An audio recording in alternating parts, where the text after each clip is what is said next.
হরি ওম।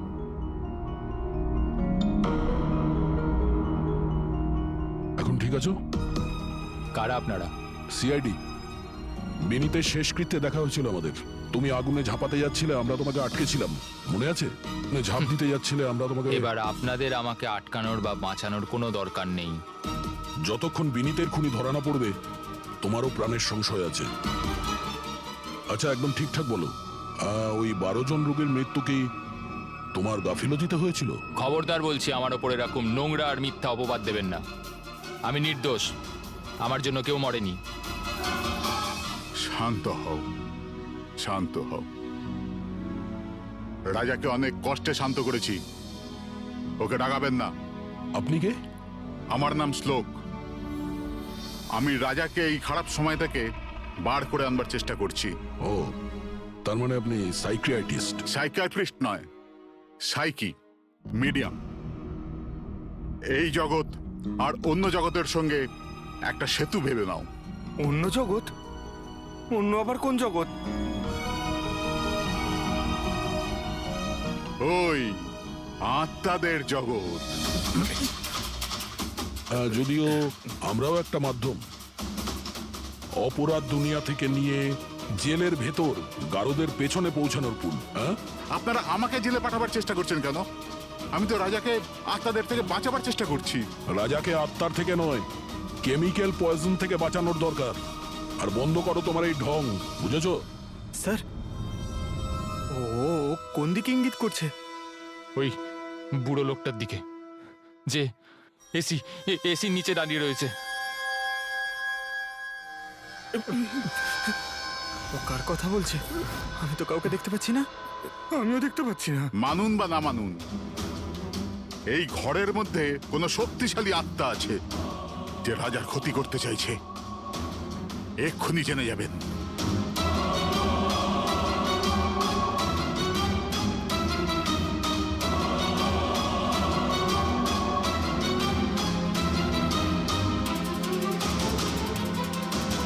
Metre দিয়ে আত্মা দেখা যাবে?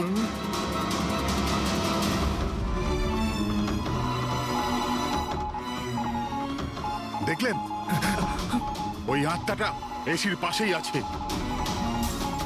আমার ইএমএফ মেশিন মিথ্যে বলবে না।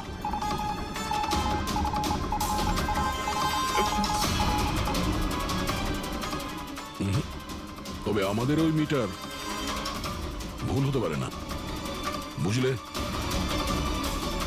ফ্রেডি, মনে হচ্ছে রাজার ও কার্বন কম্পাউন্ডের অ্যাকশন ওর গাড়ির থেকেই হয়েছে। একটা কাজ করো, এই মিটারটা নিয়ে যাও, ওর গাড়িটা চেক করো। ফ্রেডি। পঙ্কজ, তাহলে বলো, তুমি বিনীতের ফিউরিনালে কি দেখেছো? আমি কাউকে দেখিনি, আমি কিছু দেখিনি। মিথ্যা কথা বলো না। যদি কিছু দেখেই না থাকো তাহলে পালালে কেন? আমি মিথ্যে বলছি না, আমি সত্যি কাউকে দেখিনি। আচ্ছা, হাসপাতালে যে 12 জন মারা গিয়েছিল সেটা কি তোমার গাফিলতির জন্যই হয়েছিল? আমার গাফিলতিতে? দেখুন, আমার দ্বারা যতটা সম্ভব আমি সব চেষ্টা করেছি। আমি ডাক্তার কেদারের সঙ্গে কথা বলেছিলাম, কিন্তু উনি তো কোনো অ্যাকশনই নিলেন না। তাহলে আমি আর কি করতে পারি? আচ্ছা, তার মানে হলো এটা ডক্টর কেদারের ভুল। ওনার থেকেও তো বেশি দোষ ছিল ওই রাজা। ওর একবার দেখা উচিত ছিল যে ভেন্টিলেটরস গুলো কাজ করছে কি না, ওগুলো সময় মতো সার্ভিসিং হচ্ছে কি না। তাহলে কি দোষী রাজা? রাজা আর বিনীত দুজনেই।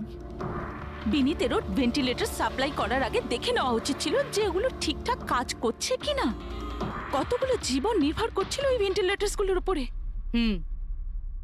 মনে হচ্ছে রাজা আর বিনীতের জন্য তোমার মনে অনেক রাগ আছে। বিনীতের মৃত্যুতে নিশ্চয়ই খুশি হয়েছো তুমি? এটা কি বলছেন আপনি? একদমই না। আমি একজন ডক্টর, আর আমার কাজ হলো একজন পেশেন্টের জীবন বাঁচানো। কারণ মৃত্যুতে আমি কি করে খুশি হব?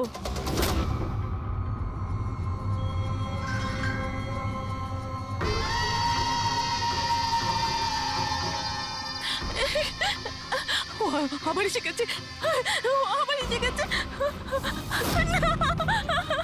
কিন্তু কিন্তু এখানে তো কেউই নেই। ওই যে পিছনে। আরে এখানে কেউই নেই। দেখো, তুমি ভয় পেও না, যতক্ষণ আমি আছি তোমার কিছু হবে না, ঠিক আছে?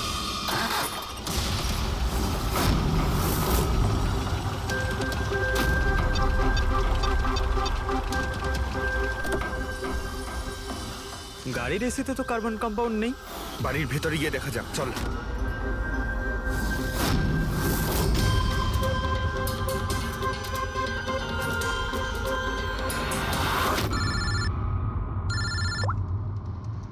হ্যাঁ পূরবী,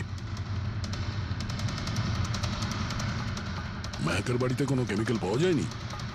ঠিক আছে, যতক্ষণ ওই খুনি ধরা না পড়ে ততক্ষণ তুমি ওর সঙ্গেই থাকো, ঠিক আছে? স্যার, হ্যাঁ, কার্বন কম্পাউন্ড এখানে কোথাও নেই। কোথাও কোনো কেমিক্যাল পাওয়া যাবে না। বিজ্ঞানের জগৎ আর কেমিক্যালের জগতের বাইরেও আর একটা জগৎ আছে, মানুন অথবা না মানুন। চুপ, মুখ বন্ধ। যতক্ষণ বলতে না বলবো মুখ খুলবে না। রাজাবাবু, আপনার ভয়ের কোনো কারণ নেই, আমরা আছি এখানে। যতক্ষণ না ওই খুনি ধরা পড়বে সিআইডি আপনার সঙ্গেই আছে। আমার সিআইডির দরকার নেই, ইনি রয়েছেন না আমার সুরক্ষা করার জন্য। আরে এটা কিভাবে সম্ভব? না রাজার বাড়িতে কেমিক্যাল পাওয়া গেছে আর না মেহেকের বাড়িতে পাওয়া গেছে, এটা কি করে সম্ভব? স্যার, আমরা রাজার বাড়িটাকে ভালো করে চেক করেছি, এক একটা কোণা দেখেছি, ওই গাড়িটাও চেক করেছি, কোথাও কিছু পাওয়া যায়নি। হ্যাঁ, কিন্তু দয়া, যদি কোনো কেমিক্যাল ব্যবহারই না হয়ে থাকে তাহলে রাজা আর মেহেকের হ্যালোজুলেশন হলো কি করে? কোনো তো একটা কারণ থাকবে। আর স্যার, যেভাবে বিনীতের কারের এসিতে কেমিক্যালের ব্যবহার করা হয়েছে, এটা কোনো আনপ্রফেশনাল কেউ করেছে বলে আমার মনে হয় না। একটা কাজ করা যাক, যারা মারা গেছে তাদের বাড়িতে দেখো, হয়তো কেউ থাকতে পারে যে কেমিক্যালের বিষয়ে খুব ভালো করে জানে, বা কেউ কেমিক্যালের এক্সপার্ট। আর হ্যাঁ, হসপিটালের ওই স্টাফকে ডাকো। চিফ নার্স যে আছে না, হেড নার্স পরিণীতা, আর হেড টেকনিশিয়ান শেখর, আর মালিক কেদার, তিনজনকেই ডাকো। স্যার, দেখা যাক।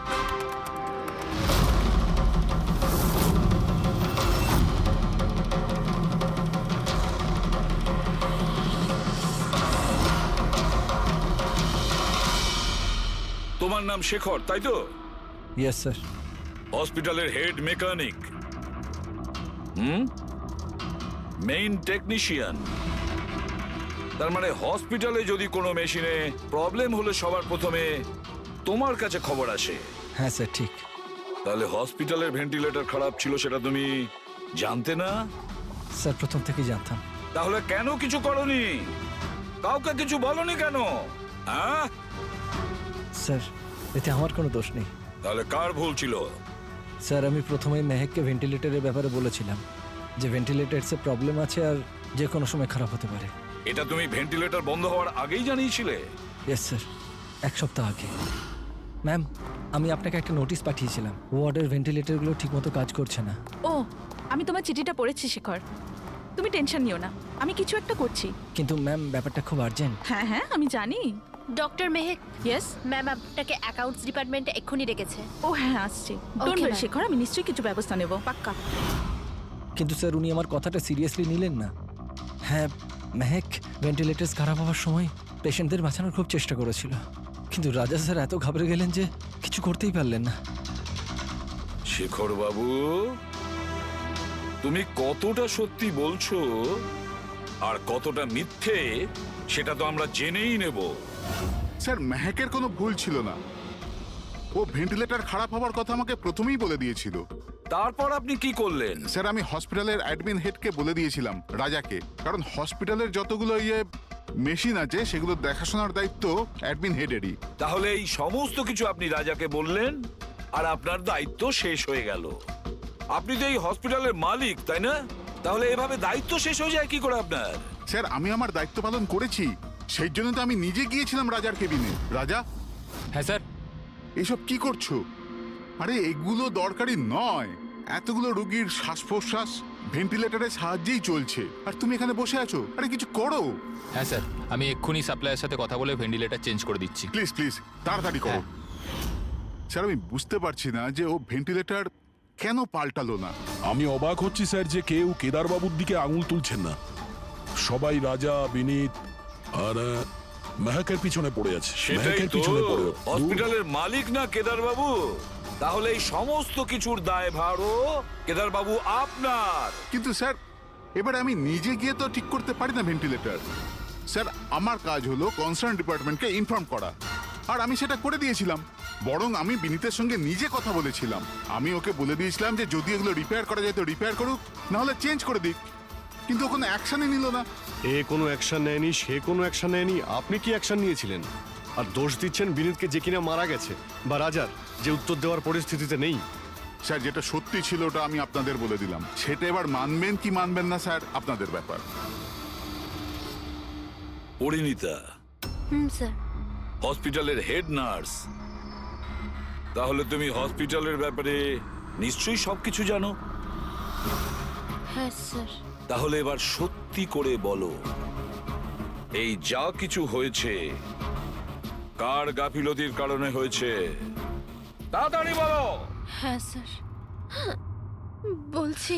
আমার সাথে বিশ্বাসঘাতকতা করার চেষ্টা করো না রাজা।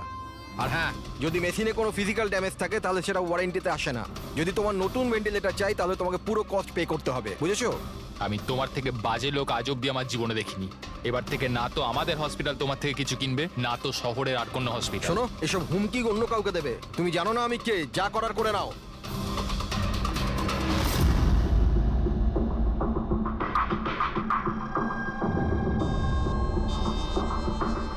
এই যা কিছুই হয়েছে এই রাজা আর বিনীতের ঝগড়ার কারণেই হয়েছে। দুজনের ঝগড়াতে স্যার এতগুলো লোকের প্রাণ চলে গেল। তবে নতুন ভেন্টিলেটরের ব্যবস্থা রাজার করা উচিত ছিল। স্যার এই রোগীদের পরিবারের মধ্যে 3 জন এমন আছে যারা কেমিক্যাল ইঞ্জিনিয়ারিং করেছে। আচ্ছা, 3 জন? তাহলে ওদের ঠিকুজি কুষ্টি বের করো, দেখি কি আছে।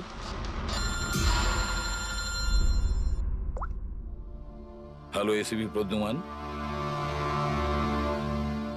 হোয়াট? ঠিক আছে, আমরা এক্ষুনি পৌঁছচ্ছি। কি হয়েছে স্যার? রাজা মারা গেছে।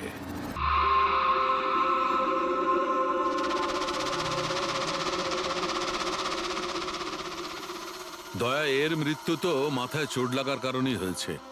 মনে হচ্ছে ছাদ থেকে লাফ দিয়েছে। হতে পারে হ্যালুসিনেশন এত জোরে হয়ে গেছে যে ঘাবড়ে গিয়ে রাজা উপর থেকে ঝাঁপ মেরে দিয়েছে।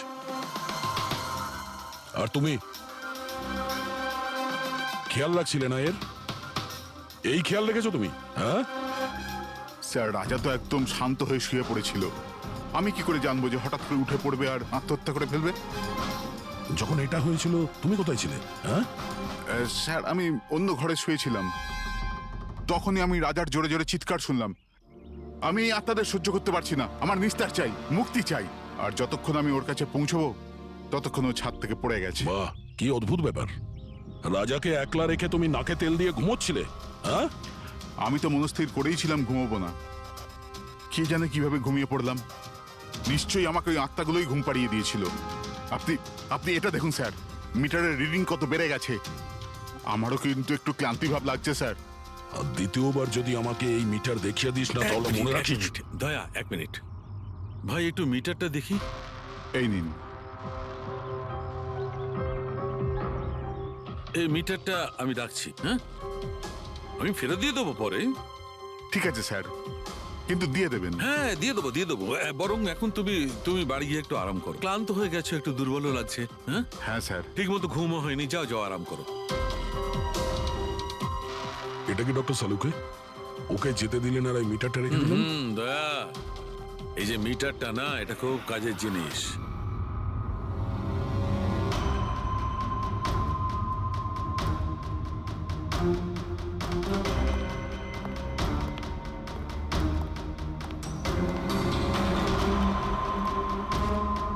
এই ঘরটা চেক করছি।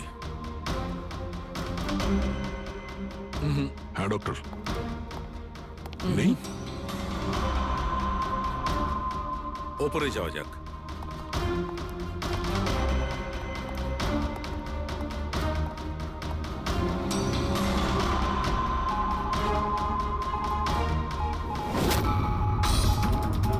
আরে সালুমকে স্যার, সাবধানে। এই নিডলটা তো একেবারে জঙ্গলি ঘোড়ার মতো দৌড়চ্ছে। মাই গড, আমরা এখানে এইভাবে দাঁড়িয়ে থাকতে পারি না দয়া। আমাদের প্রোটেক্টিভ পোশাক পরতে হবে। প্রোটেক্টিভ গিয়ার্স ওটা কি কারণে ডক্টর? আরে দয়া, আমাদের সুরক্ষার জন্য।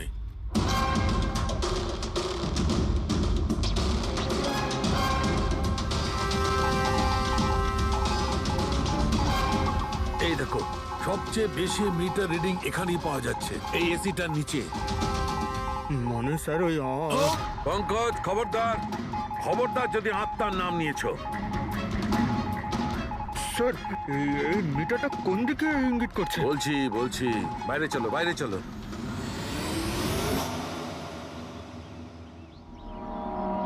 দেখেছো দয়া, এটা হচ্ছে ইএমএফ, ইলেকট্রোম্যাগনেটিক ফিল্ড ডিটেক্ট করে এটা। ইলেকট্রোম্যাগনেটিক ফিল্ডস এগুলো তো আজকাল সব ইলেকট্রিক অ্যাপ্লায়েন্সের মধ্যে হয় ডক্টর, টিভি, ফ্রিজ এর একদম মধ্যে। ঠিক দয়া, কিন্তু ওই অ্যাপ্লায়েন্স গুলোর ইএমএফ হিডেন থাকে, লুকোনো থাকে, যাতে মানুষের উপর খারাপ প্রভাব না পড়ে। কি খারাপ প্রভাব? এইটার কারণে লোকেদের নশিয়া হতে পারে, ঘুম না হতে পারে, মন খারাপ হতে পারে। আর যদি অনেকক্ষণের সংস্পর্শে থাকে তাহলে হ্যালুসিনেশন হওয়াটা কোনো বড় কথা নয়। ও, তার মানে রাজার এই হ্যালুসিনেশন কোনো কেমিক্যালের জন্য হয়নি, নিজের ঘরের ইলেকট্রনিক জিনিসপত্রের জন্যই হয়েছে, কারণ ওগুলোর ইএমএফ ঢাকা ছিল না। একদম। তার মানে কেউ জেনে বুঝে এগুলোকে গন্ডগোল করে দিয়েছে। হতে পারে দয়া। এমনিতেই রাজা মনে মনে খুব কষ্ট পাচ্ছিল, খুব দুঃখ পেয়েছিল রোগীদেরকে বাঁচাতে পারেনি বলে। সেই জন্য হ্যালুসিনেশন ওর কাছে আফসোসের রূপে ধরা দিয়েছিল। হতে পারে এই অনুতাপের জন্য বিনীতেরও মৃত্যু হয়েছে। একদম ঠিক। আর ওই অশোক, ওরও দুর্বলতা সেই জন্যই মনে হচ্ছিল, যেহেতু ও এই ইএমএফ এর সংস্পর্শে অনেকক্ষণ ছিল। এখানে ওই কার্বন কম্পাউন্ড পাওয়া যায়নি বাড়িতে। এটা কি করে দেয়? কারণ এখানে তো ইএমএফ এর ব্যবহার হচ্ছিল, আর সবচেয়ে বেশি রিডিং উঠছিল বেডরুমে এসির কাছে। তার মানে বেডরুমের এসিতে কোনো কারুকাজ করা হয়েছে। তাহলে তুই মেহকের বাড়িতে ওই ইএমএফ হনো। আমার তাড়াতাড়ি পূরবীকে ইনফর্ম করতে হবে।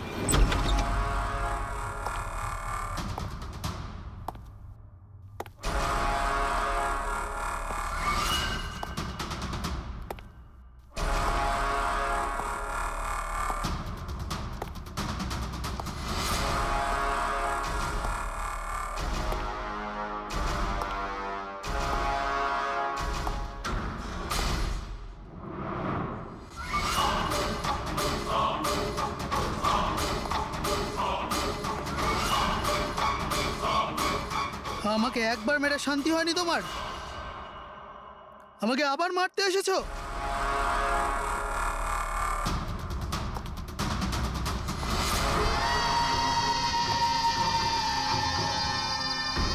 তুমি? আমি তোমাকে সেলফ ডিফেন্সে মেরেছিলাম, আর তাছাড়া তুমি একজন অপরাধী। অপরাধীদের কি পরিবার থাকে না? তোমার জন্য আমার মেয়ে অনাথ হয়ে গেছে, আর এই রক্ত দেখছো, সব তোমার জন্য। আমি আর তোমাকে ছাড়বো না। দেখো, আমার কাছে আসবে না, আমি কিন্তু মেরে দেবো। আমি তোমাকে ছাড়বো না। আমার কাছে আসবে না, আমি কিন্তু বলছি মেরে দেবো। আমি বলছি আমার কাছে আসবে না, আমি মেরে। পূরবী, কি করছো তুমি? ছাড়ো এটা। স্যার, ওই লোকটা। কি? স্যার এখানে। স্যার ওনাকে ধরুন, উনি আমাকে মারতে চান। এক মিনিট, আগে এখান থেকে বাইরে চলুন। তাড়াতাড়ি চলো, প্লিজ তাড়াতাড়ি, প্লিজ তাড়াতাড়ি, ফার্স্ট। এই হলো সেই তিনজন যাদের সম্পর্ক কেমিক্যাল ইঞ্জিনিয়ারিং এর সঙ্গে আছে, সুহাস, দীপক আর কিশোর। খুনি এদের মধ্যে যে কেউ হতে পারে। না অভিজিৎ, কারের এসিতে কেমিক্যাল ফিক্স করাটা অন্য ব্যাপার, আর ইলেকট্রোম্যাগনেটিক ফিল্ডকে এত চাতুর্যের সঙ্গে ব্যবহার করাটা অন্য কথা। আমার মনে হচ্ছে ও এমন একজন লোক যার সায়েন্সে, মেডিকেল সায়েন্সের উপর খুব ভালো দখল আছে, হয়তো কোনো ডক্টর অথবা সায়েন্টিস্ট। যেই করুক, সে ইলেকট্রোম্যাগনেটিক ফিল্ড ভালো মতন ব্যবহার করেছে, যাতে মেহেক আর রাজা ওরা দুজনেই যাতে ইএমএফ এর সংস্পর্শে থাকে। হতে পারে হসপিটালে ওরা দুজন নিজেদের কাজ করছিল, তখনও এই ইএমএফ ওখানে উপস্থিত ছিল। তাহলে স্যার হতে পারে হসপিটালের কোনো মেশিনের সাথেও গন্ডগোল করা হয়েছে। নিশ্চয়ই দয়া, নিশ্চয়ই। আর এটা ওই করেছে, হসপিটালের ভেতরেরই কেউ। তাহলে এই হলো সেই জায়গা যেখানে মেহেক আর রাজা বসতো। হ্যাঁ স্যার। আর কে কে যাওয়া আসা করতো এখানে? স্যার শুধু স্টাফেদেরই ভেতরে যাওয়ার পারমিশন ছিল, তাও যদি কোনো কাজ থাকতো তাহলে। মানে বাইরের কেউ এখানে ঢুকতেই পারতো না। না স্যার, এমনকি রুগীদেরও এখানে ভেতরে আসার অনুমতি ছিল না। তার মানে তো এটা বোঝা গেল যে স্টাফেদের মধ্যেই কেউ, মানে আপনাদের মধ্যেই কেউ একজন খুনি। এ আপনি কিভাবে বলতে পারেন? এটা আমরা বলছি না, এটা এই ইএমএফ মেশিনটাই আমাদের সবকিছু বলে দিয়েছে। আর এই ইএমএফ মেশিনের হিসাবে এই এসির সাথে কোনো গন্ডগোল করা হয়েছে। তার মানে রাজা আর মেহেককে মারার চেষ্টা করা হয়েছিল, কিন্তু বেচারা রাজা মারা গেছে। এসির সাথে গন্ডগোল? কি বলছেন আপনি? আমি তো কিছু বুঝতেই পারছি না। এই কথাটা এই রুমে থাকা শুধুমাত্র সেই বুঝতে পারবে যে নিজেই খুনি। আর ও আজ এখানে প্রোটেক্টিভ গিয়ার পরে এসছে, যাতে ইলেকট্রোম্যাগনেটিক ফ্রিকোয়েন্সিতে তার কোনো ক্ষতি না হয়, তাই তো? কি কে সে?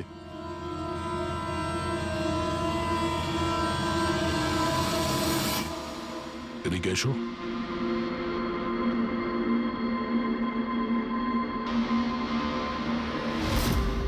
ফ্যাশন সেন্স তো তোমার খুব ভালো, শেখর। জামা কাপড়ের ভেতরে এই সুরক্ষা কবচ। দেখো, তোমার সমস্ত প্ল্যান আমরা জেনে ফেলেছি, তোমার ব্যাপারে সমস্ত খোঁজ খবর নিয়েছি।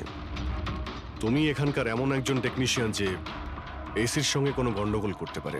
এখন তাড়াতাড়ি বলো, কেন করেছো তুমি এসব? আমি করেছি এসব। আর কি ভুল করেছি আমি যদি মেহেক, বিনীতা, রাজার ওপর অভিযোগ লাগিয়েছি তো? এদের জন্য 12টা পেশেন্টের মৃত্যু হয়েছে, যেটা আমি দেখতে পারিনি। তারপর আমি ভাবলাম যে এদের এরকমই মৃত্যু দেওয়ার প্রয়োজন আছে, যেভাবে 12টা পেশেন্ট মারা গেছে। সেই জন্য আমি এমএফ আর কার্বন কম্পাউন্ডের বিষ ব্যবহার করেছি ওদের মারার জন্যে, যাতে এদেরকে এমন মৃত্যু দিতে পারি, মৃত্যু নয়, একটা ভয়ঙ্কর মৃত্যু। আর এটাই আমার ন্যায় বিচার। শাস্তি দেওয়ার অধিকার শুধুমাত্র আইনের আছে, অন্য কারো নয়, বুঝেছো? তুমি জানতে যে এই কেমিক্যাল ব্যবহার করলে ওদের হ্যালুসিনেশন হবে, ওই মারা যাওয়া রোগীগুলো ওরা সামনে দেখতে পাবে, যার জন্য ও পাগল হয়ে যাবে, তাই তো? কিন্তু আমি আমার লক্ষ্য পূরণ করতে পেরেছি। যেরকম মৃত্যু আমি চেয়েছিলাম দিতে, সেরকমই মৃত্যু বিনীতা রাজাকে আমি দিয়েছি। কিন্তু দুঃখের ব্যাপার, মেহেককে আপনারা শেষ মুহূর্তে বাঁচিয়ে নিলেন। সফল তো তুমি তখন হতে যদি তুমি কোনো অপরাধ না করে ওদেরকে শাস্তি দিতে। তোমার আর ওদের মধ্যে কি পার্থক্য রইল? এখন তুমিও একজন খুনি, তবে তুমি কি শাস্তি পাবে সেটা এখন আদালত ঠিক করবে।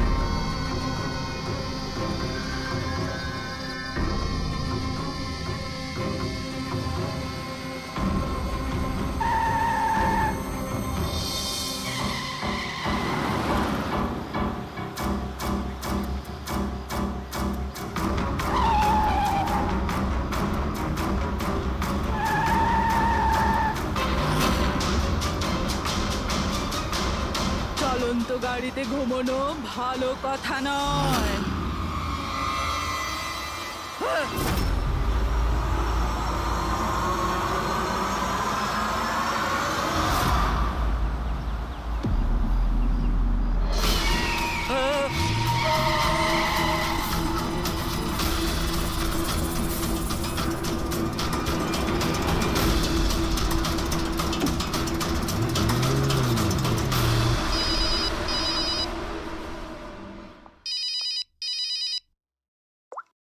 হ্যাঁ বিনীত।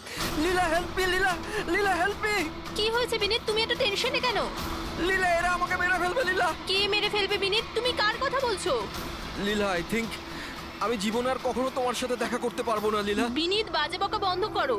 কোথায় তুমি? তোমার এক্সাক্ট লোকেশন বলো। আমি সিবাস স্ট্যান্ড রোডে আছি, পুরনো পোস্ট অফিসের কাছে। বিনীত, একটা কাজ করো, তুমি ওখানেই থাকো, আমি ট্যাক্সি নিয়ে এক্ষুনি তোমাকে ওখানে নিতে যাচ্ছি। হ্যালো লীলা। হ্যালো বিনীত, তুমি ঠিক আছো? আরে এই ফোনটাও না। হ্যালো লীলা। এই ফোনটাও এক্ষুনি কাটার ছিল।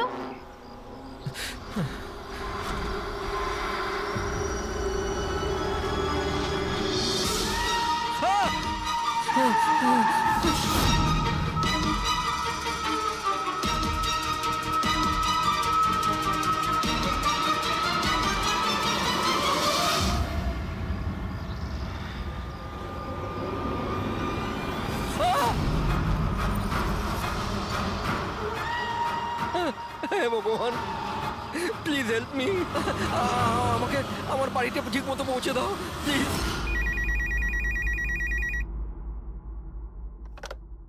Hello, CID bureau. Hello ma'am. Ma'am please আমাকে হেল্প করুন। ম্যাম, আমার স্বামী এই মুহূর্তে খুব বড় বিপদের মধ্যে আছে। কি স্যার? কি হয়েছেটা কি ওনার? ম্যাম ওর প্রাণ সংশয় হয়েছে, কেউ ওকে মারতে চায়। ম্যাম প্লিজ ওনাকে বাঁচিয়ে নিন ম্যাম প্লিজ। উনি কি এখন আপনার সঙ্গেই আছেন? না ম্যাম, ম্যাম এই মুহূর্তে উনি ওনার গাড়িতে আছেন, ওই সাব স্ট্যান্ড রোডের পাশে পুরনো যে পোস্ট অফিস আছে ওখানে। আচ্ছা শুনুন ম্যাম, দেখুন আমাদের দুজন অফিসার ওই এরিয়াতেই আছে। আপনি আপনার গাড়ির ডিটেলসটা বলুন। হোয়াইট ব্যাস্টার আছে আর গাড়ির নাম্বার হলো 2536। ম্যাম ওনাকে আপনি বাঁচিয়ে তো নেবেন ম্যাম। আপনি চিন্তা করবেন না, আপনার হাজবেন্ডের কিচ্ছু হবে না, ওকে? প্রবীর, অভিজিৎকে ফোন করো আর ওকে গাড়ির ডিটেলসটা দিয়ে দাও। ওকে বলো যে ব্যাপারটা আর্জেন্ট।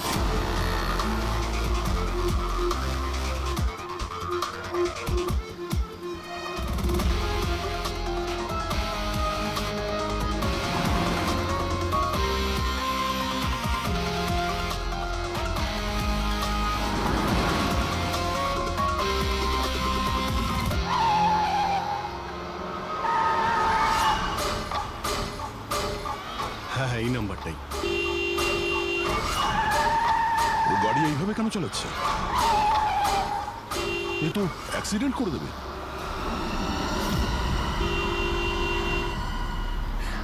আমাকে ক্ষমা করে দাও, আমাকে ক্ষমা করে দাও, আমি মরতে চাই না, আমাকে ক্ষমা করে দাও।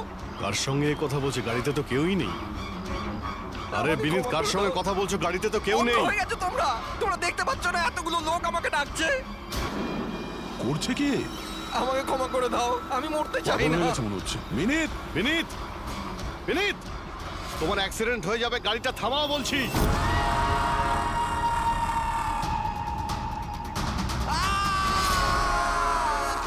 আঙ্কেল আমার সাথে খেলো না, খুব মজা হবে। বিনীত গাড়ি থামাও, সাইডে দাঁড় করাও।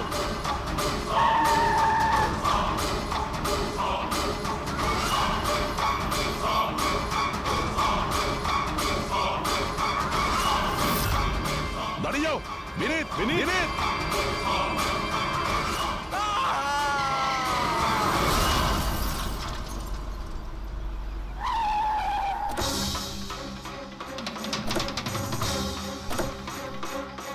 বিনীত। ও নো, এ তো মারা গেছে। স্মেল আসছে।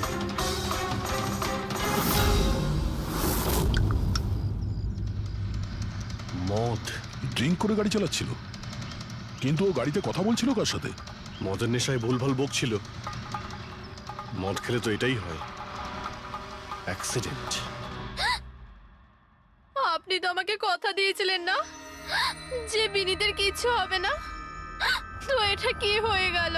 দেখুন ম্যাডাম, যদি ওনার অন্য কোনো দের হাত থেকে প্রাণ সংশয় থাকতো আমরা ওনাকে নিশ্চয়ই বাঁচাতাম, কিন্তু উনি তো নিজেই মদ খেয়ে গাড়ি চালাচ্ছিলেন। আপনি তো জানেন এটা কতটা ডেঞ্জারাস। না, ওনার প্রাণ ওনার নিজের জন্য যায়নি, বরং তাদের জন্য গেছে যারাও এতদিন ধরে ওকে বিরক্ত করছিল। কারা? সকাল সন্ধে ঘুমিয়ে জেগে সব সময় ওকে বিরক্ত করত। উনি এতটাই চিন্তিত হয়ে গিয়েছিলেন যে উনি নিজের বিজনেসেও পুরোপুরি নজর দিতে পারছিলেন না। কোন লোকের কথা বলছেন আপনি? একটু পরিষ্কার করে বলুন। ম্যাম, বিনীতের মৃত্যু আমাদের সামনে হয়েছে, আর ওই সময় ও ছাড়া গাড়িতে কেউ ছিল না। তাহলে ওর মৃত্যুর দোষ আপনি অন্য কারোর ঘাড়ে চাপাচ্ছেন কেন? কারণ ওনার খুন হয়েছে, মার্ডার, এটা মার্ডার। মার্ডার হয়েছে? আপনি কি জানেন কারা করেছে এটা? আত্মারা। হতে পারে আপনারা ওই আত্মাটাকে দেখতে পাননি, কিন্তু বিনীত ওদের পরিষ্কারভাবে দেখতে পেত। সিআইডিরা আত্মাটাত্তায় বিশ্বাস করে না। আপনিও মানতেন স্যার, যদি আপনি 2 সপ্তাহ আগের ঘটনাটা দেখে থাকতেন। লীলা ওঠো, ওঠো লীলা, লীলা ওঠো। বিনীত, বিনীত,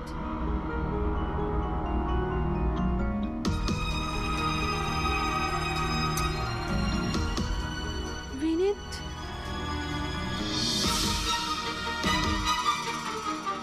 বিনীত, কি হয়েছে বিনীত? ওই দেখো, আলমারির ওপরে। কি আছে ওখানে বিনীত? লীলা, আলমারির উপরে কেউ আমাকে দেখছে, আমাকে শুতে দিচ্ছে না। বিনীত, ওখানে কিচ্ছু নেই, কিচ্ছু নেই। তুমি না নিশ্চয়ই কোনো খারাপ স্বপ্ন দেখেছো। চলো শোবে চলো। আমি কোনো স্বপ্ন দেখিনি, ওই দেখো এখনো দেখছে আমাকে। তুমি কেন দেখতে পাচ্ছ না? বিনীত, ওখানে কিচ্ছু নেই।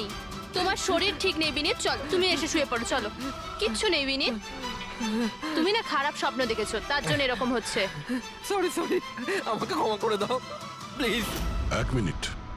আর এই বিনীত কি কারণে ক্ষমা চাইছিল? এটা তো আমিও জানি না স্যার। বিনীত কাজ কি করতো? স্যার ওনার কোম্পানি হসপিটালে মেডিকেল ইকুইপমেন্ট সাপ্লাই করতো। আপনি শিওর যে ওই বিনীতকে খুন আত্মাই করেছে? স্যার আমার আগে তো এটা মনে হয়নি, কারণ না তো আমি কোনোদিন কোনো আত্মা দেখেছি আর না কোনোদিন কোনো আওয়াজ শুনেছি। কিন্তু পরে আমার বিনীতের কথাই বিশ্বাস হতে লাগলো, সেও সত্যি কথা বলছে।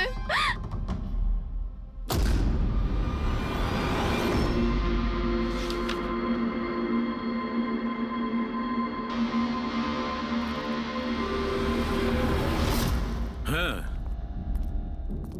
বস, এর মৃত্যুর একটাই কারণ চোখে পড়ছে, এর মাথার ওপর লাগা আঘাতটা, যেটা অ্যাক্সিডেন্টের কারণে লেগেছে। ঠিক তো ডক্টর সালুকে? আর কোনো কারণ নেই তো?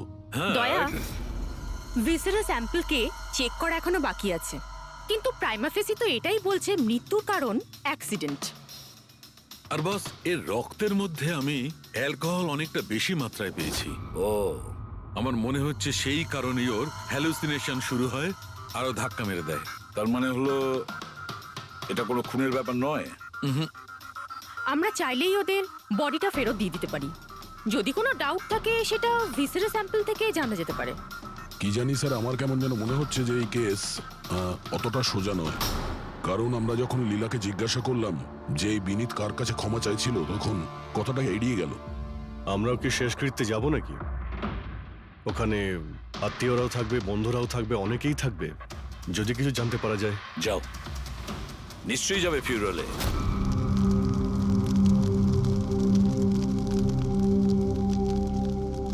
ঠিকই হয়েছে, মরে গেছে। খারাপ লোকেদের সাথে এটাই হওয়া উচিত। তুমি একদম ঠিক বলেছো, এই ধরনের লোকের এরকমই মৃত্যু হওয়া উচিত।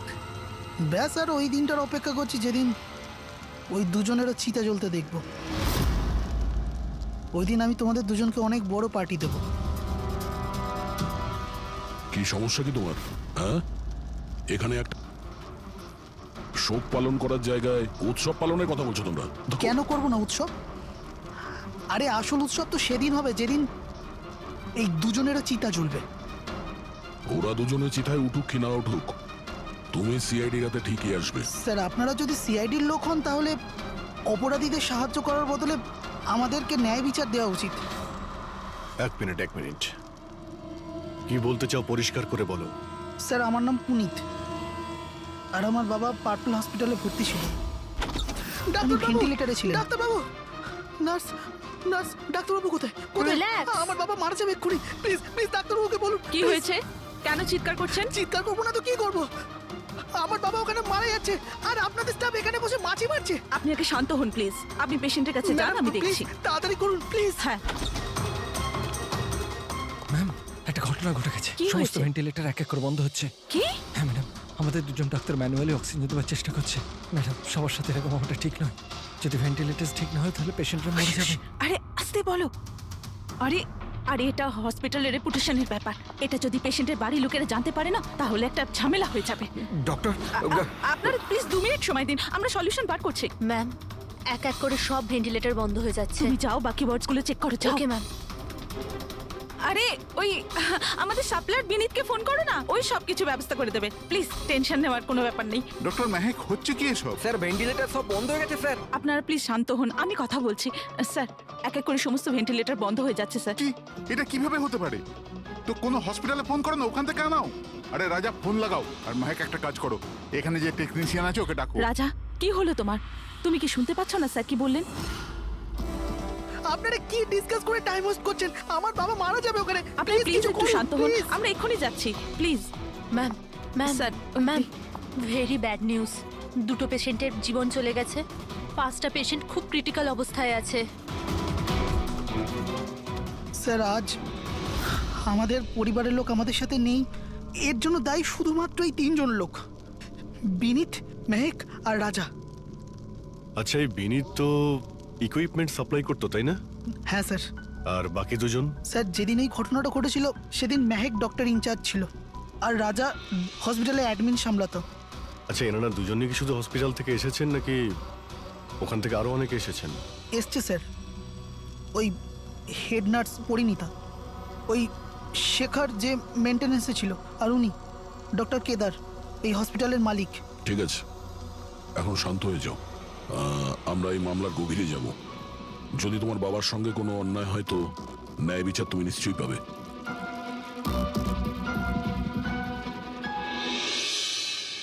এখন বুঝতে পারছি বিনীত ক্ষমা চাইছিল কেন। আমাকে ক্ষমা করে দাও, আমি মরতে চাই না, আমাকে ক্ষমা করে দাও।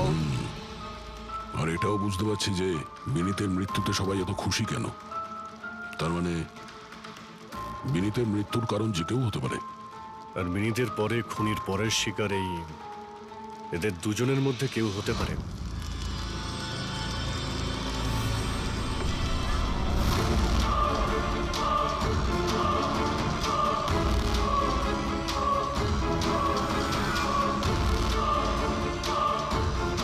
আমাকে ক্ষমা করে দাও। তুমি আমাকে কেন মরতে দিলে? আমার পিছু নিও না।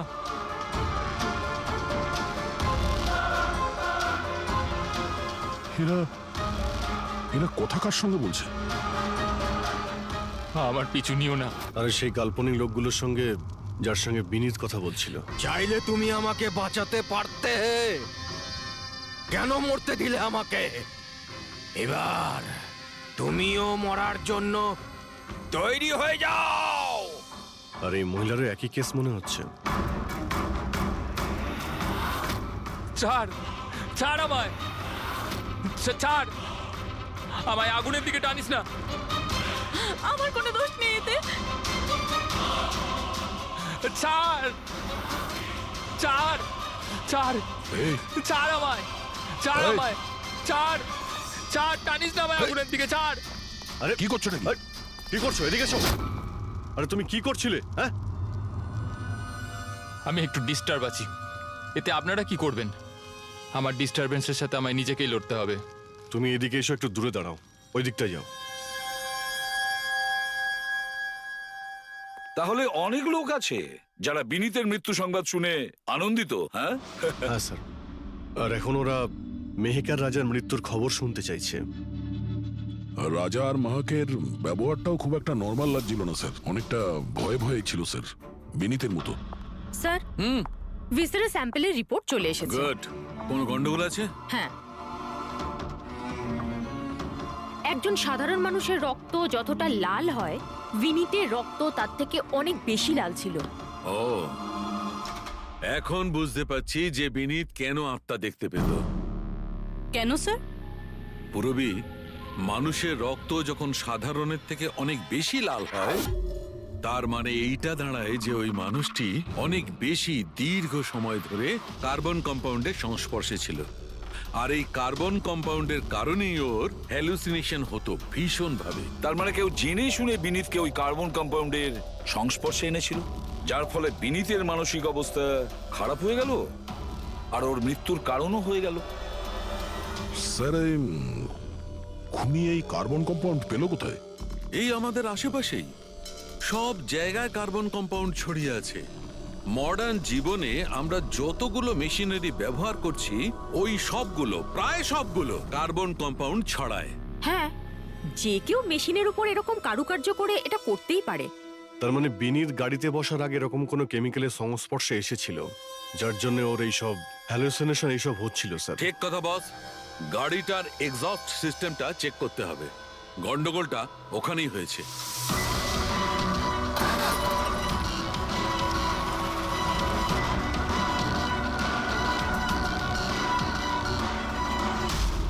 সালুঙ্কে স্যার তো ঠিকই বলছিলেন স্যার, এর থেকে তো কেমিক্যাল বেরিয়ে আসছে। একটা কথা তো তাহলে ঠিক পঙ্কজ, ওই আত্মা টাত্মা বলে কিচ্ছু ছিল না। হ্যাঁ। স্যার তার মানে এখন খুনের নিশানায় দুজন রয়েছে, রাজা আর মেহেক।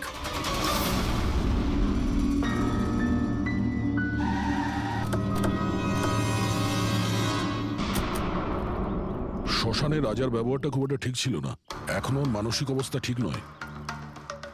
আরে স্যার, দরজা তো খোলা। আচ্ছা, খুনি রাজার কাছে পৌঁছে যায়নি তো? এসব কি হচ্ছে? ক্যান্ডেলস